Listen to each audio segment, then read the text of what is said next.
ആര്യാടൻ ഷൗക്കത്ത് പുതുപ്പള്ളിയിലെ ഉമ്മൻചാണ്ടിയുടെ കല്ലറയിൽ പുഷ്പാർച്ചന നടത്തി. മുതിർന്ന നേതാവ് AK ആന്റണിയുമായും ആര്യാടൻ ഷൗക്കത്ത് കൂടിക്കാഴ്ച നടത്തി. നാളെ രാവിലെ 11 മണിക്ക് അദ്ദേഹം നാമനിർദ്ദേശ പത്രിക സമർപ്പിക്കും. രാവിലെ 11 മണിയോടുകൂടിയാണ് ആര്യാടൻ ഷൗക്കത്ത് പുതുപ്പള്ളിയിൽ ഉമ്മൻചാണ്ടിയുടെ കല്ലറയിലെത്തിയത്.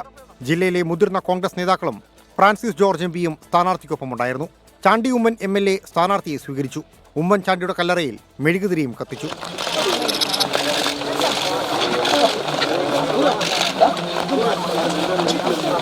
തന്റെ പിതാവിനൊപ്പം ഏറെക്കാലം പ്രവർത്തിച്ച ഉമ്മൻചാണ്ടി തനിക്ക് പിതൃതുല്യനാണ് എന്നും അദ്ദേഹത്തിന്റെ ഓർമ്മകൾ എപ്പോഴും തനിക്കുണ്ട് എന്നും ആര്യാടൻ ഷൗക്കത്ത്.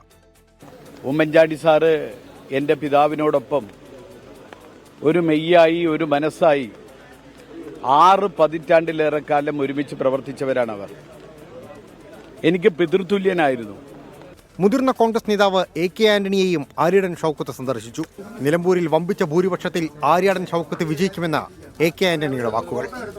ഒരു മൂന്നാമതൊരിക്കൽ കൂടി പിണറായി സർക്കാർ അധികാരത്തിൽ വരരുത്, ഭരണമാറ്റം ഉണ്ടാകണം. ഈ ഇലക്ഷനിൽ ആര്യാടൻ ഷൗക്കത്തിനുള്ളതായി വോട്ട് ചെയ്യും. അതുകൊണ്ട് തന്നെ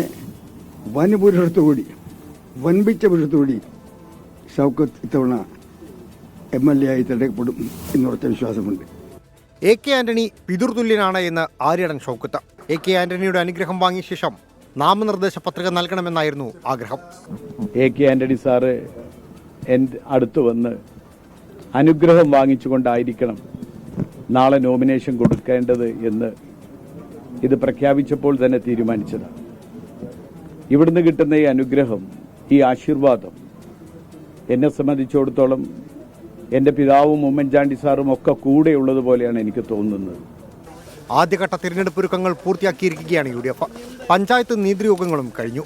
ഇന്ന് ബൂത്ത് തലത്തിലുള്ള നേതൃയോഗങ്ങൾ പൂർത്തിയാക്കും. നാളെ പത്രിക സമർപ്പിക്കുന്നതോടെ പരസ്യ പ്രചാരണവും ആരംഭിക്കും. സംസ്ഥാനത്തെ കോൺഗ്രസ് നേതാക്കൾ നേരിട്ടാണ് പ്രചാരണങ്ങൾക്ക് നേതൃത്വം നൽകുക. ടീം 24 നിലമ്പൂർ.